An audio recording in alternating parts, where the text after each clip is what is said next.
I believe we are in the midst of a revival, awakening, a move of God that we've been believing, praying, and prophesying about for the last decades, actually even longer than that, because people before us have spoken about the time we're in right now. The holiness movement of the late 1800s was believing God for an outpouring of the Spirit. But when Azusa Street hit in 1906, half of them rejected it. Then the Pentecostal movement sprang up around the world. But then in the 60s and 70s, a charismatic movement and Jesus movement hit the earth.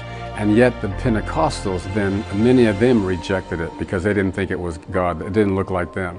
There's a saying that those that don't learn from history are doomed to repeat it. We want to make sure that we don't repeat those mistakes. When we see God beginning to move, even if it doesn't look like what we think it should or sound like what we think it should, we should at least go before God before we start criticizing it, because God is moving right now, and He's moving around the world. I'm hearing reports all over different nations and continents.